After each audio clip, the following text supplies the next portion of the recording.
C'est maintenant le moment de la chronique de sport dans le cadre de l'émission Nul s'est découvert avec un italophone qui n'a pas peur de s'afficher publiquement comme étant un partisan des Bruins de Boston. Il l'assume, puis nous, comme une terre d'accueil, puis ici, on est ouvert à tout commentaire.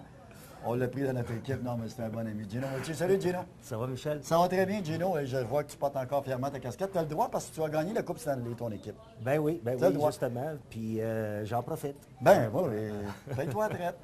Gino, j'aimerais ça qu'on parle de Trois-Lavallois parce qu'on s'adresse à un public de Laval. Trois-Lavallois qui se sont démarqués tout particulièrement.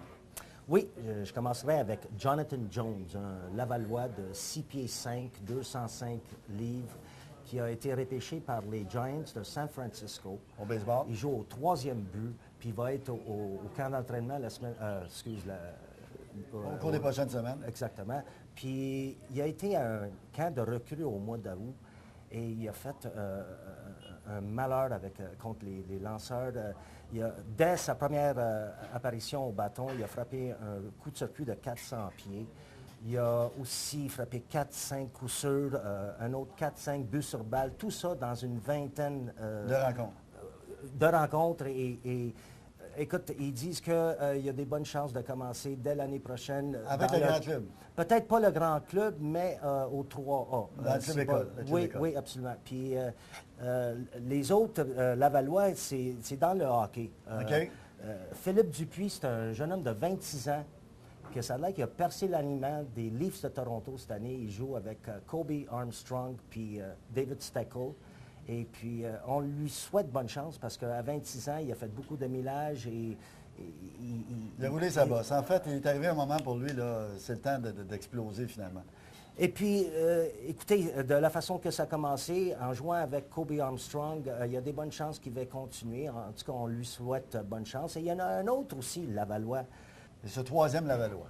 Oui, Maxime Massenauer, un Lavallois de 22 ans, qui a joué pour le Crunch de Syracuse, l'équipe ferme des Ducks de Anaheim. Et puis, c'est un joueur à caractère, un centre, à caractère défensif. Il a commencé la saison avec les Ducks d'Anaheim. On lui souhaite bonne chance parce qu'il fait les choses d'une manière que l'instructeur le continue à faire jouer.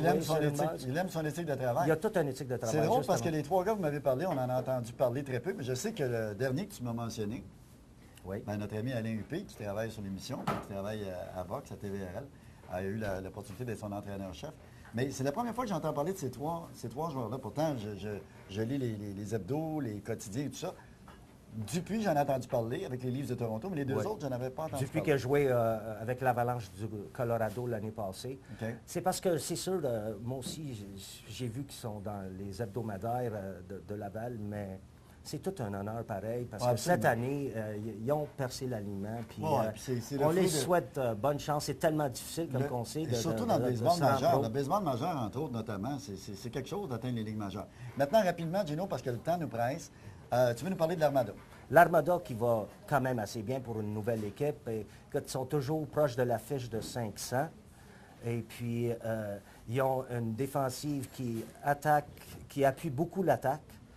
4 des premières 8 compteurs de l'équipe, c'est des défenseurs. Tu en as 4 là-dedans qui sont à peu près entre 10 et 12 points chaque.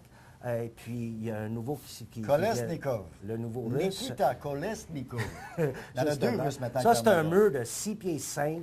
Et puis, je ne vois pas comment que ce gars-là ne peut pas aider une jeune équipe comme surtout que le fait qu'il soit physique, c'est peut-être la carence. Du côté de l'Armada de Boisbriand, on n'était pas assez physique. On rentrait dans la zone comme on voulait, mais là, avec Kolesnikov, ça va être différent. C'est nécessaire parce que c'est dans la division TELUS Ouest. C'est nécessaire. Ils sont au milieu du paquet, comme on dit.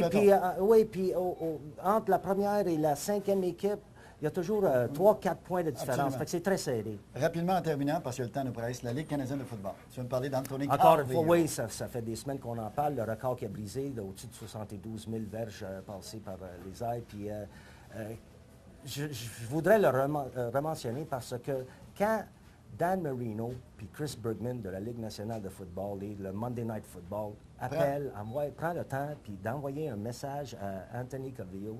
Ça veut dire beaucoup. Ouais. Ça veut dire qu'on a beaucoup de respect pour lui, même s'il a réussi son exploit dans les Canadiens de football. Gino, puisqu'on parle de football, Tu m'as appris aussi qu'il y a une équipe dans la NFL qui n'a pas de meneuse de clan.